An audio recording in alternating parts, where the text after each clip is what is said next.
मैं आप जानते हैं कि मुख्तलिफ बैनुल मसालिक उलमा के साथ बैठने का आती हूँ, मीडिया पर भी गुफ्तगू रहती है, तो मैं 10 बस्ता एक सवाल पूछ रहा हूँ। जसारत नौ एक सवाल है, कर्रमल्लाहु वजहू, ये अच्छा टाइटल है या बुरा टाइटल है?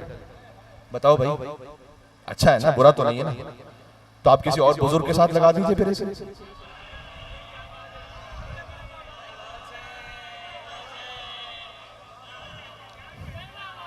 मैं आपसे रिक्वेस्ट कर रहा हूं भाई, अलैहिस्सलाम पे तकलीफ होती है ना बाज लोगों को, तो मैं कह रहा हूं कर्रमल्लाहु वजहू अगर इतना ही अच्छा टाइटल है,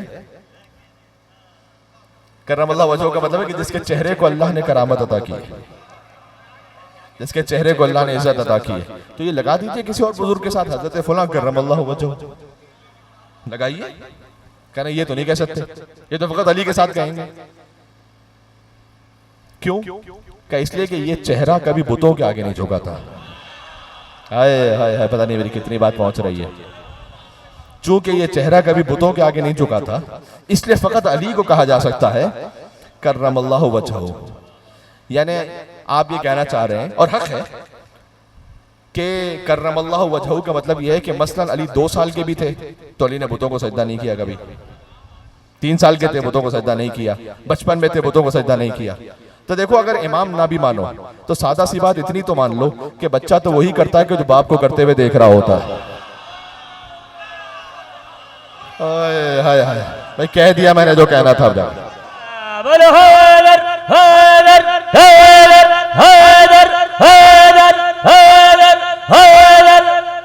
मिलकर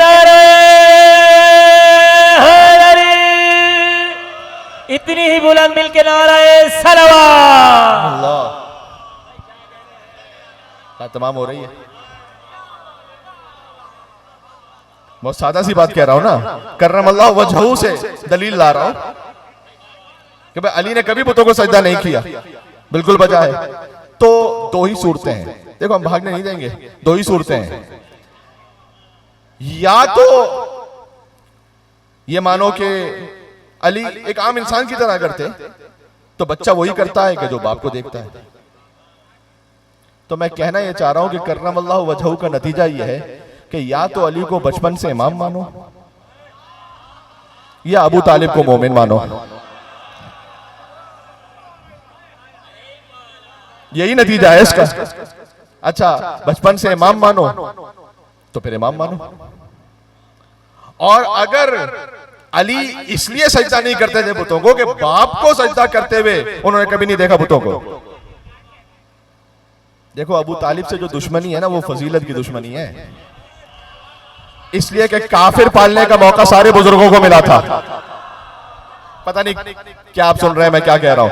काफिर पालने का मौका सारे बुजुर्गों को मिला था, मोहम्मद पालने का मौका सिवाय अली के बाप के किसी को नहीं।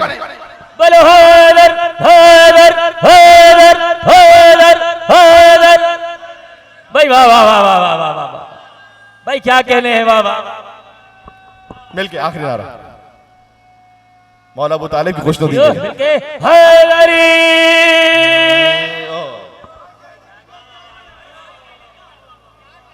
बात समझ में आ गई? या तो अली को इमाम मानो या अबू तालिब को मोमिन मानो, इसके अलावा कोई तीसरी सूरत नहीं है। इस बात को इमाम सज्जाद अलैहिस्सलाम ने बड़े फख्र से कहा कि मैं उसका बेटा हूं जिसने पलक झपकते हुए भी कभी शिरक नहीं किया था।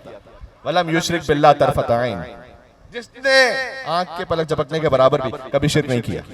सुभान अल्लाह सुभान अल्लाह।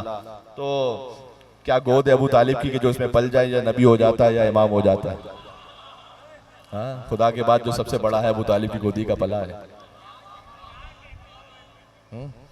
तो अजीजों, अब बस बात तमाम हो गई यहाँ पर कि हुसैन उस शजरे तैयबा का तसलसल है, ये ज़हन में रखना। करबला को आप जब इस कैफियत में लेंगे तब वो काला बाकर और काला सादिक वाली करबला समझ में आएगी।